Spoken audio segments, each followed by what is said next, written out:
Alrighty, so Module 22, we're going to start talking about Richard Nixon. We'll talk a little bit about Watergate, but we'll wrap it up with, believe we're going to be wrapping up with Jimmy Carter and stagflation.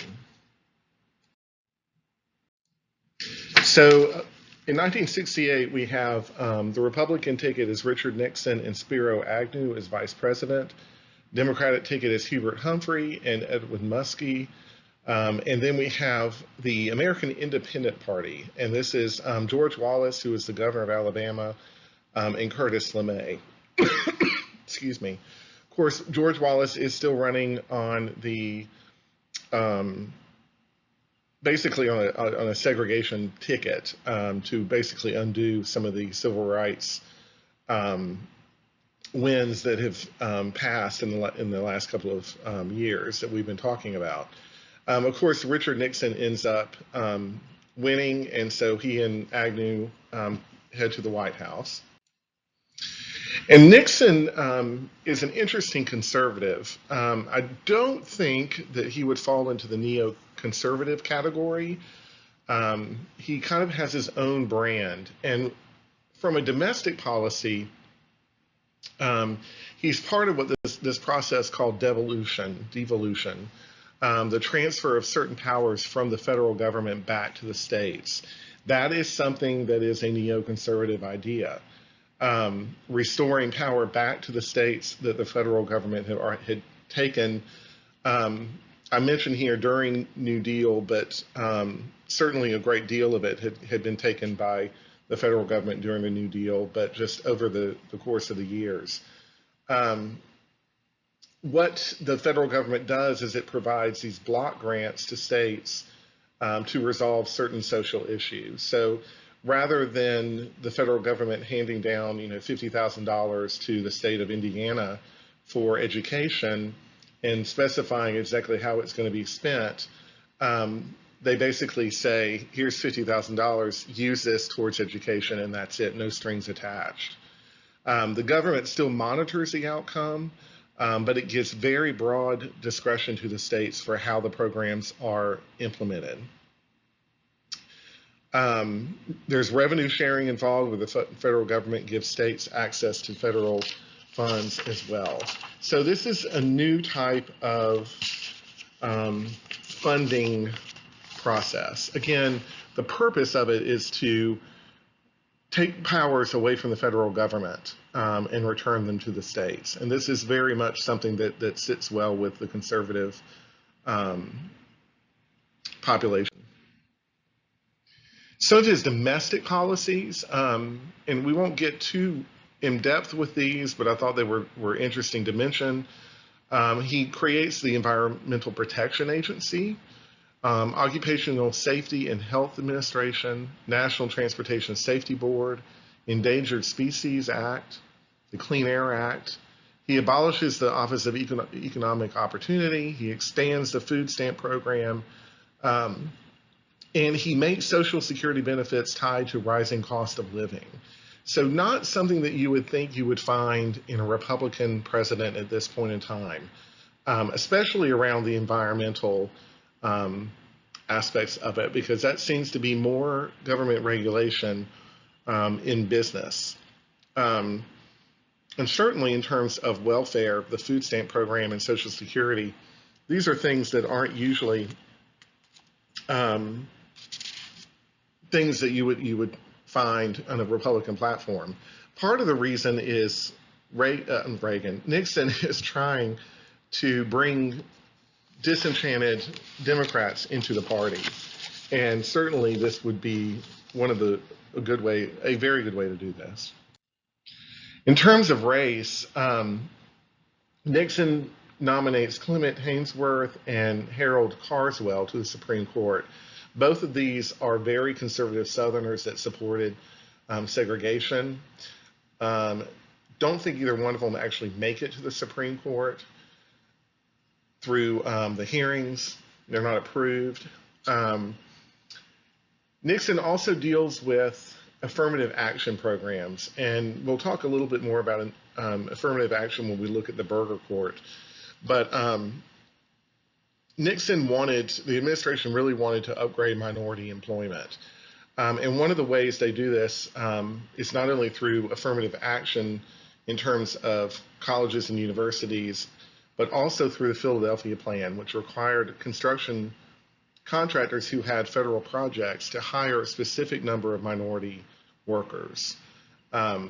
This was unpopular in industrial parts of the country, in the North and some in the Midwest. And Nixon ends up dropping this plan because it put minority workers' jobs, it earmarks them rather than giving them to the blue-collar workers. And so many blue-collar workers began to become disenchanted with Nixon.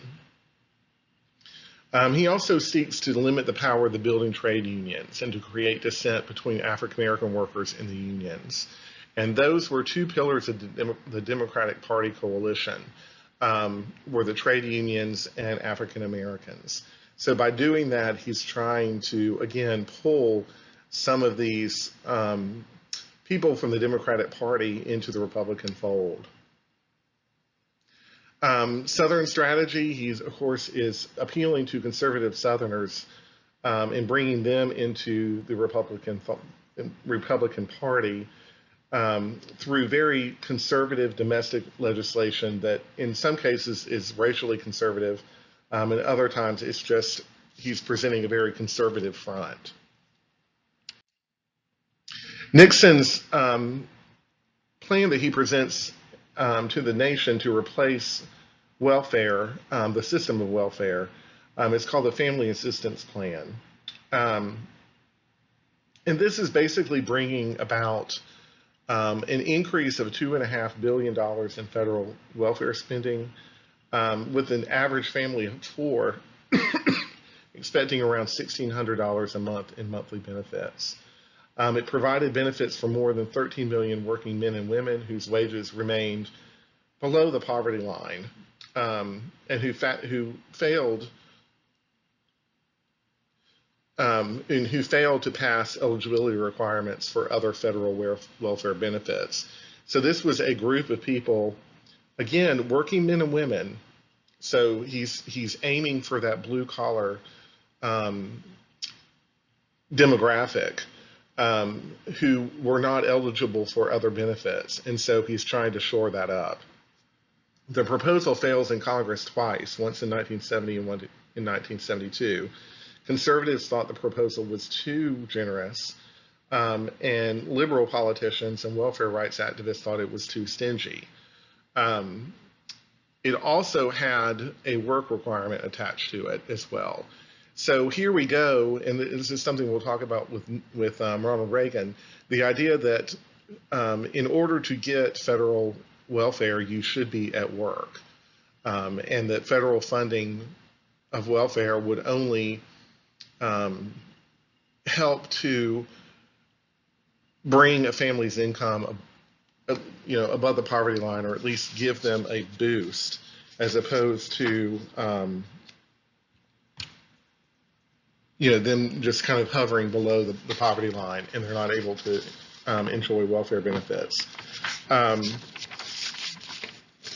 again, this is all in order to capture some of the coalition that Roosevelt had created with the New Deal.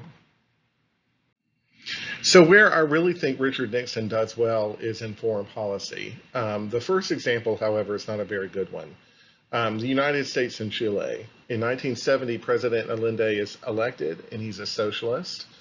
And so here's an example of where the United States intervenes in 1973 by putting funding and support behind Pinochet, General Pinochet, who leads a coup and takes out President Allende in every way, shape, and form. He has him assassinated. And Pinochet remains in power until the 1980s. We're only now beginning to really understand how bad and detrimental a leader Pinochet was in terms of the atrocities that he committed in Chile. But again, in the United States' eyes, it's not a socialist, it's not a communist, it's not a chance that the Soviet Union will form an ally in South America. The United States and China, however, is a much more successful relationship. In 1971, Henry Kissinger, who was Richard Nixon's probably biggest confidant and his Secretary of State, visits China and preps for Nixon's visit in 72. China, basically, the United States makes the deal that China will take over the seat in the UN that was offered to the Republic of China that is in exile in Taiwan. And full diplomatic relations are established with Communist China in 1979. The problem here, well, not really the problem, but the understanding here is that Taiwan would not get diplomatic recognition as long as the United States and Communist China had good relations. And so this has continued. If you remember when, and I think I mentioned this before, when President Trump gets elected, he makes a phone call to Taiwan, to the president of the former Republic of China, who is technically still a government in exile. And this gets him in trouble with Communist China because this was never supposed to happen, where an American president would, make a phone call or have any kind of communication with the government in Taiwan, that all of that should go through Beijing. And so this is the source of where that contention came from. Nixon and the Soviet Union, again, there is what we call détente, and this is a peaceful coexistence. And Nixon is really quite skilled at this. He makes a state visit to Russia in 1972. He and Brezhnev signed SALT I, which was a strategic arms limitation treaty. So it freezes the arsenal of intercontinental missiles capable of carrying nuclear warheads. They signed an anti-ballistic missile treaty banning the development of systems designed to intercept incoming missiles. And so we have almost this kind of, we agree to disagree, and we're just going to try to be congenial. And that really is what détente is all about. So, on the foreign policy front, Richard Nixon actually does quite a good job in comparison to some of the presidents that we've seen. And we'll see. We'll talk more about that in a second. So one of the things that happens during Nixon's presidency in the first term is the release of the Pentagon Papers. And Daniel Ellsberg worked for a government think tank called RAND Corporation. And while he's there, he comes across these documents that detail the history of Vietnam from the start to the finish. And it's a completely honest account. And he's stunned because he realizes that the American government has been lying to the American people.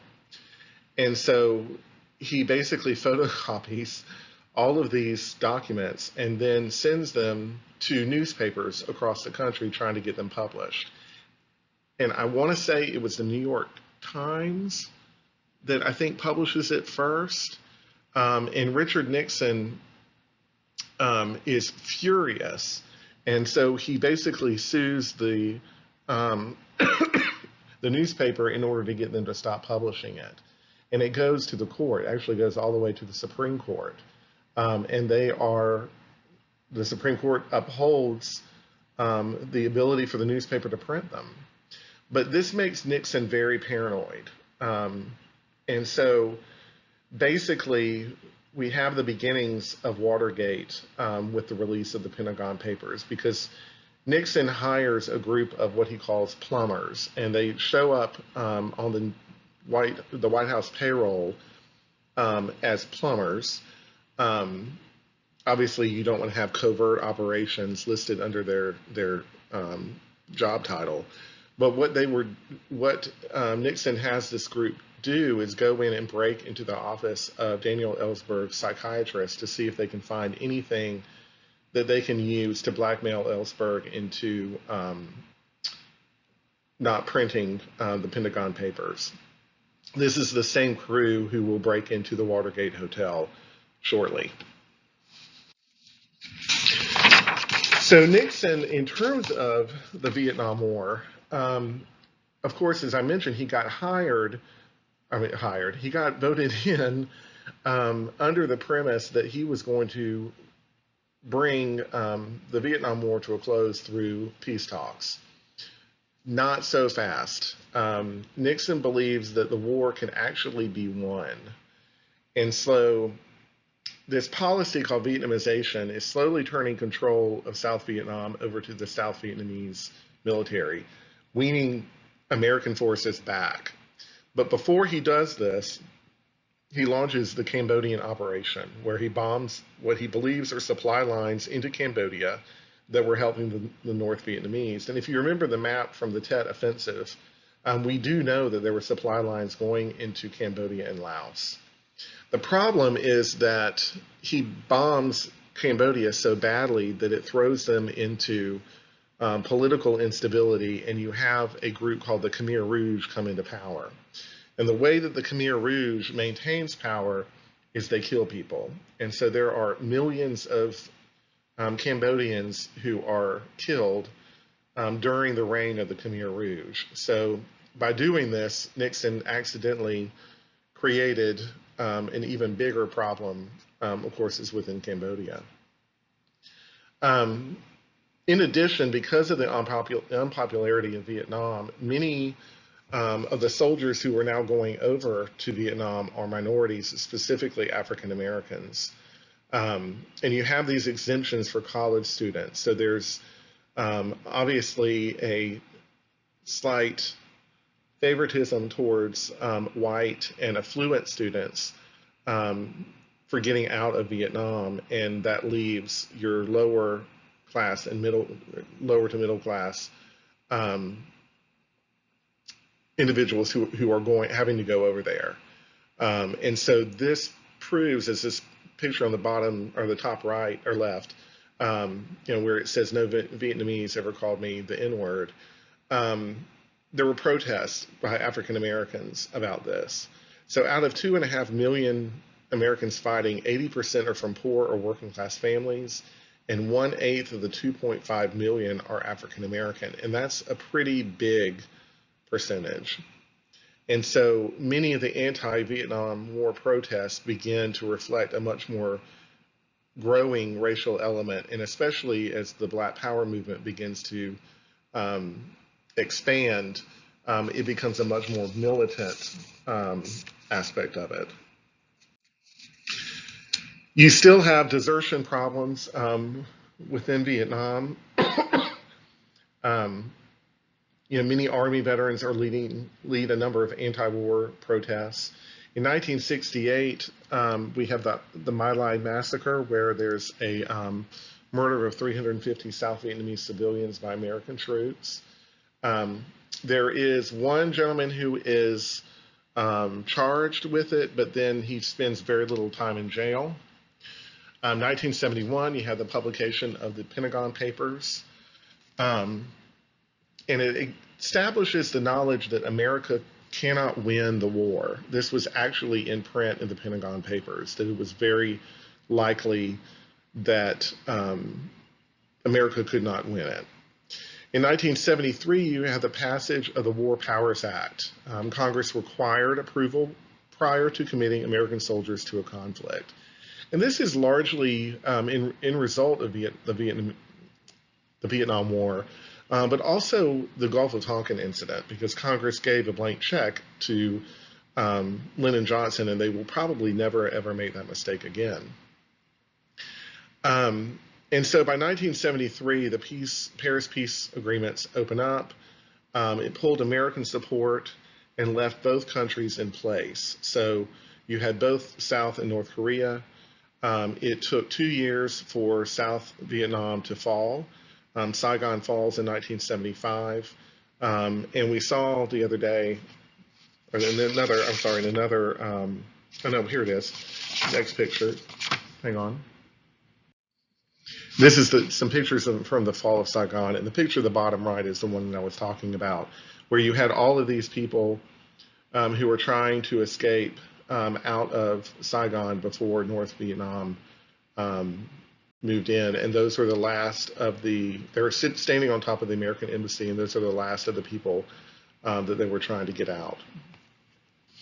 And so, essentially, you have in 1975 the end of the Vietnam War. In terms of the changing sexual revolution, you've got changing demographics. Marriage and child rearing was coming later. Divorce rates began to skyrocket. And so this is a big deal in terms of what's happening within the American family. The American family is changing. So if you look at the chart at the bottom left, these are the number of divorcees. You can see a dramatic change from 1970 to 1975. Looking at the median age at first marriage, it starts to go up for both men and women. You have the Equal Credit Opportunity Act, which required married women to be given access to credit in their name. Typically what would happen, it was in the husband's name. Title IX banned gender discrimination in higher education, where federal financial assistance is received, which was most colleges. And so we still have Title IX today. Alrighty, and speaking of conservatism, we've been kind of talking about, Warren Burger serves as the new Chief Justice of the Supreme Court from 1969 until 1986. And this court is actually the one that decides Roe versus Wade, which is the abortion bill or the abortion case. And it's interesting because Burger was supposed to be much more conservative. So where the Warren court often reflected a much more generous interpretation of the Fourth and Fifth Amendments, the Burger court reflects a much more conservative retrenchment. In other words, they're looking at the Constitution from a strict interpretation rather than giving it more leniency. And so I have a handout attached that I posted on Canvas that will give you some of the cases that were involved, and I want you to look at some of those cases because those could potentially hint be on the exam. So, election of 1972. The Republican ticket, again, is Richard Nixon and Spiro Agnew. The Democratic ticket is George McGovern as president and Sargent Shriver as vice president. Sargent Shriver married into the Kennedys clan, and if you know Maria Shriver, who is the wife of, or former wife, I think, of Arnold Schwarzenegger, that is his daughter, I believe. If not his daughter, then they're very close, but I think that is his daughter. Anyway, you can see that Richard Nixon overwhelmingly wins the election. Now, here's the ironic thing. Remember, we talked about the paranoia that comes out of the Pentagon Papers. During the campaign, Nixon has his White House plumbers break into the Watergate Hotel, and the place that they were breaking into was the office of the Democratic Party. And essentially what he was looking for was information that could help their campaign, which obviously, if you look at this map, they didn't really need it. But this is kind of giving you a glimpse inside what was going on in Richard Nixon's mind, that there was such a paranoia. And so there is, during the case, I think there was a congressional hearing. One of the Nixon administration staff members makes a comment about, well, if you don't believe me, why don't you just listen to the tapes? And they all look at each other and they're like, what tapes are you talking about? And he said, well, everything that's been said in the Oval Office is recorded. Richard Nixon keeps a tape recorder, which of course he did. And so this begins the search for the White House tapes. And so essentially there's a special prosecutor, Archibald Cox, who is hired, and Richard Nixon orders him to be fired. And so he's fired. Then Attorney General Elliot Richardson resigns. Basically, it goes down the list of who, um, once the Attorney General is fired, the Deputy Attorney General is told to fire the special prosecutor, and finally they get down there. But I think Attorney General Richardson did not want to carry out the order to fire Cox, and so it was the person underneath him that made that call. But regardless, this of course inflamed Congress, and so in the court case of the United States versus Richard Nixon, which was a Burger case, the Supreme Court denied the principle of executive privilege, and this is what Richard Nixon was claiming he had as president, that he did not have to turn over the tapes because there was a great deal of information about decisions that he had made, and he did not want those to go public. The Supreme Court denied that and required Nixon to turn over the tapes. August 1974, the House Judiciary Committee voted to recommend Nixon be impeached for conspiracy to obstruct justice. Shortly thereafter, Richard Nixon resigns as president. Now, before all of this Watergate stuff happened, in 1973, Spiro Agnew, who was vice president, was caught up in his own scandal. And so he resigns as vice president, and so Nixon appoints Gerald Ford to replace Agnew. Gerald Ford had a long career in Congress. He was never meant to be president. But now, as of 1974, August 1974, he becomes the president of the United States. And I don't mean this negatively, but he's called the accidental president. There's a picture on the right where he trips down the stairs coming off of Air Force One and has to be helped back up. And Saturday Night Live, which was around then, had a ton of fun making fun of Gerald Ford. And trying to remember who played him. Chevy Chase played Gerald Ford. So if you get a chance, you want to watch something funny, just go on YouTube. But Gerald Ford, his background, as I said, was mostly in Congress. He had served in the military. I mean, genuinely a nice guy, just not a very good leader. One of the first things he does, September 8th, 1974, is Proclamation 4311, which was pardoning Richard Nixon. A few days later, he issues a conditional pardon to Vietnam War deserters. And the condition of their amnesty is that they have to serve 2 years in public service. So even with Nixon and prior to Nixon, there are some economic problems that begin to plague the United States.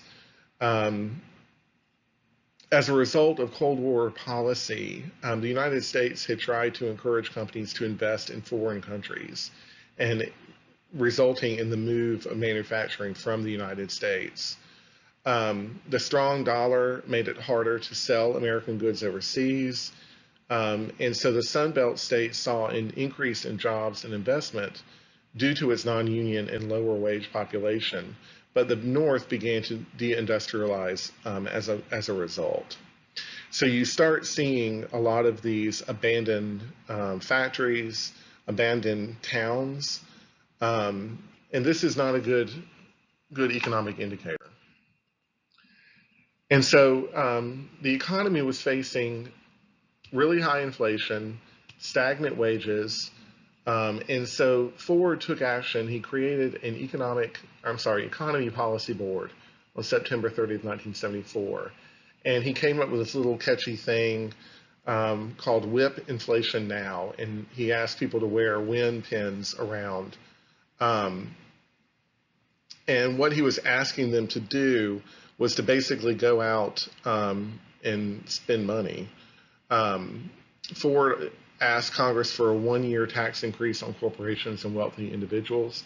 Keep in mind, he's a Republican, so this is a very non-Republican thing to do. But he figured if people would go out there and start spending money, then we would be able to beat the inflation. Rising unemployment became a major focus of the Ford administration. And so Ford, in turn, in 1975, proposes a one-year tax reduction to help stimulate economic growth. And then he starts with spending cuts as well. In 1975, the city of New York actually faced bankruptcy, and Ford refused to help with any federal money or any bailout. And so the headline started running, as you see down there at the bottom right, Ford to city, drop dead. So as you can imagine, these are not really good PR things to have happen to you. And certainly Gerald Ford suffers a great deal from that. Throw in an oil crisis, and you have the results of what's going on in the 1970s. OPEC, which stands for the Organization of Arab Petroleum Exporting Countries, places an embargo against the United States in reaction to the U.S. support of Israel during the Yom Kippur War. They also placed an embargo on Canada, Japan, the Netherlands, and Britain for the same reason. So the price of oil by the barrel went from $3 to $12 and even higher for the United States. So, in our society, this might not be that detrimental. Of course, everybody's driving sport utilities and big trucks now. But back in the 70s, cars were not fuel efficient. Like if you remember seeing videos of cars in the 1970s, these things looked like a city block. They were huge, and they guzzled gas by the gallon. So what happens out of this embargo is suddenly you start having the push for more fuel efficient cars. They also lower the speed limit down to 55 miles per hour on the highways. And then the country went under a year-round daylight savings time for almost for a full year, a little over a full year. But you had lines for gas, and these pictures don't really do it justice, but it was literally insane.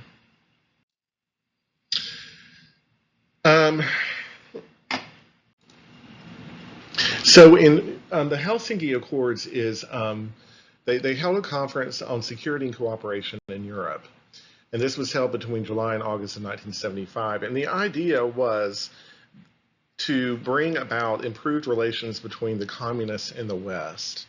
And so Gerald Ford did represent the United States. He had 35 countries, including the US, Canada, and all European states, sign the declaration.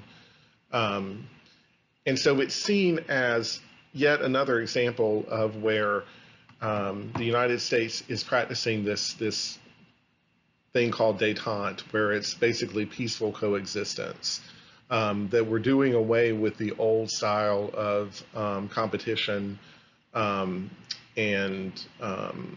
animosity with communist countries. In 1975, you have the Church Committee that meets. And this is an interesting situation because the committee is actually called, and this is why they go by Church Committee, because if you had a name this long, forget it. United States Senate Select Committee to Study Governmental Operations with Respect to Intelligence Activities. Essentially, they were looking at 4 of the major intelligence agencies, the CIA, the NSA, the FBI, and the IRS. Yes, the IRS can be used for intelligence gathering. And so this was part of what they call the Year of Intelligence, where the House had a similar commission, the Pike Committee, and the Presidential Commission, the Rockefeller Commission, looked into the same things. And basically what they're doing is they're looking at, or they're investigating the activities of these organizations. And namely, it comes out that the CIA and the FBI had been intercepting and opening and photographing more than 215,000 pieces of mail And all of this was shut down in 1973. But this is what they're doing: is they're investigating Americans. They're looking at Americans, you know, rather than foreign communists. And so this led to the establishment of a permanent U.S. Senate Select Committee on Intelligence. And Gerald Ford issues Executive Order 11905, which banned U.S. sanctioned assassinations of foreign leaders. And Reagan does the same thing in '81 with a similar executive order. But the acting CIA director, William Colby, testified before the committee and said these last 2 months, talking about all of these investigations of the intelligence agencies, have placed American intelligence in danger. The almost hysterical excitement surrounding any news story mentioning CIA or referring even to a perfectly legitimate activity of CIA has raised a question whether secret intelligence operations can be conducted by the United States. So the intelligence community loses a great deal of credibility. And certainly, you know, in the face of Watergate and all of that, there's this kind of hardened attitude towards government and this displeasure that takes place. Many people in the intelligence field argue that all of this information that the House is looking at and the Senate and the President is putting spies and intelligence in danger, that there is the risk of exposing activities and programs that will undermine the intelligence operation of the United States. And certainly that could be argued, but it also shows that there's almost this complete distrust with the government from the American people. The election of 1976, you have the Republican ticket as Gerald Ford as president and Bob Dole as vice president. If you're not familiar with Bob Dole, that is him right there. That's Nancy Reagan and Ronald Reagan. That is Betty Ford. And there's Gerald right there. So this is at the Republican convention, and Ronald Reagan was one of the speakers. And he was governor of California at the time, but he is one of the front runners in the Republican Party during the election of '76, but he does not get on the ticket.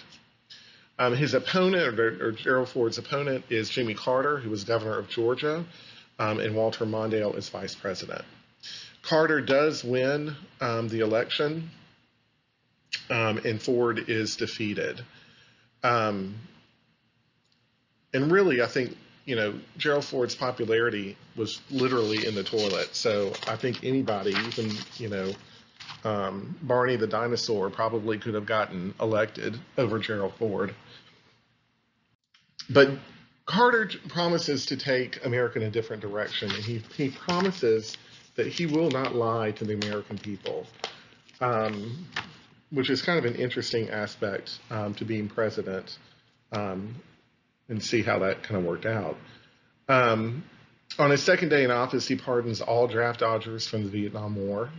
He creates 2 additional cabinet positions: the Department of Energy, obviously after the energy crisis and the oil crisis, that's fundamental, and the Department of Education. He creates a national energy policy that focuses on conservation, price control, and innovation. So he installs solar water heating panels on the White House. He also begins to support nuclear power, which was new at this point in time, and we'll talk a little bit more about that in a second. In 1978, Carter steps in and assists the neighborhood of Love Canal in Niagara Falls, New York, which was built on a toxic landfill. Literally, the children living in this neighborhood were dying, getting very, very sick, and they figured out that they were built on top of a toxic landfill. And so the federal government came in and moved the entire neighborhood out into new housing. He signs the Airline Deregulation Act of 1978, removing governmental controls over fares, routes, and the opening of new airlines into the industry. So by deregulating the airline, it allows for more free competition. This is not a typical Democratic thing to do. This is more a Republican thing to do. In 1979, he removes regulation of the beer industry, making it legal to sell malt, hops, and yeast to American homebrewers for the first time. So at least somebody got that right, right? In 1979, the Soviet Union invaded Afghanistan, and they lead a coup, putting a Russian ally in charge of the government. In retaliation, Carter issues the Carter Doctrine, that the United States would use military force as needed to protect its interest in the Persian Gulf. And certainly this is referring to oil. He placed an embargo against grain exports to the Soviet Union and organized the Western boycott of the 1980 Olympics that were held in Moscow. He also withdraws from SALT II, from Senate consideration, and began ramping up military spending and funding Muslim fundamentalists in Afghanistan. The Muslim fundamentalists that he begins to fund are the Taliban. So, yeah, see where I'm going with this in terms of American foreign policy. Sometimes we don't make the best decisions possible, but it's kind of hit or miss. So the Taliban comes to power after the Soviet withdrawal. And really, and this last bullet point is very important to note as well, that this event and America's reaction really helped to end détente, and it reinvigorates the Cold War. And it's really not until probably after Reagan that we begin to see any kind of cooperative attitude between the United States and Soviet Union. I would say Mikhail Gorbachev and Reagan had a good relationship, and they were almost there. But the only thing is you have massive arms race going on at the same time. So that's one reason why I would say détente doesn't exist under Reagan. So Carter does end up signing SALT II to further reduce nuclear weapon stockpiles. He transfers the ownership of the Panama Canal to the country of Panama, and he set up the Camp David Accords, which was a meeting between Egypt and Israel, and this was seen as a huge win in foreign policy. Anwar Sadat, who was representing Egypt, will be assassinated because of the Camp David Accords in the 80s after Ronald Reagan becomes president. Carter is, of course, making human rights a major concern during his presidency, and in '78 he cut off aid to Argentina because of the government's brutal treatment of their citizens. So economic prices were still in stagflation. Carter faces a new set of Democrats, even with his own party, focused on social issues rather than economic issues. And Carter sees inflation as really the biggest issue, and it is. And he sought to increase competition. As we mentioned, deregulating the airlines was one way, but he also deregulates trucking. He cut a number of domestic programs and passed tax cuts for wealthier Americans, hoping to stimulate economic growth. He repeals usury laws governing the interest rate that lenders could charge. He supported the raising of the interest rates by the Fed. And then, as I mentioned before, he supports nuclear energy, but then 3 Mile Island happened. And 3 Mile Island was basically almost a nuclear meltdown. And it really kind of awakened people to the dangers of nuclear power. So a lot of what you're seeing are tactics that you would think you would find in a more Republican or traditionally Republican president. And what you're seeing, Nixon doesn't fit the conservative mold. Carter doesn't fit the Democratic mold. And what you're going to find is this also continues in terms of Reagan as well. November 4th, 1979, you have students under the Aman. This is Ayatollah Khomeini's followers that stormed the United States Embassy in Tehran. If you have seen the movie Argo, or if you haven't, you should see it. It's historically based, and a great movie, but it tells the story of the Iran hostage crisis. Carter tries, or he authorizes Operation Eagle Claw, which was set to free the hostages, but it fails. Um, Basically, the United States had been supporting the Shah of Iran for a long time, and he was a brutal dictator, very much like Pinochet. And the Muslim extremists within Iran launched a military coup. And the Ayatollah Khomeini, who was the spiritual leader of Iran, he was a Muslim cleric, um, becomes the head of Iran. And basically, anybody in Iran hated the Americans because they had supported the Shah, and the Shah had such a negative view. And lastly, but not least, how to wreck your presidency in one speech. This is Jimmy Carter's Malaise speech, and I will attach it. I'll post a YouTube video of it. You'll probably fall asleep within the first 5 minutes, but he calls the problems with America a crisis of confidence. And he had people going out into the country doing this, and he, with all the political assassinations, Watergate and Vietnam, there was this kind of what he calls a crisis of confidence. And he says all the legislation in the world can't fix what's wrong with America. What is lacking is confidence and a sense of community. And then he goes on to basically tell America that they need to get their act together and start acting more, for lack of a better term, mature. Not something you want to hear from your president. You want to hear solutions. You don't want to hear a problem, and then that the problem is you. Very, very, very bad. If you ever run for president, don't ever do that. The result is that when Jimmy Carter leaves office, his approval rating is actually lower than Richard Nixon's at the time of Watergate. That's a pretty amazing feat. So we'll touch on Reagan in the next module.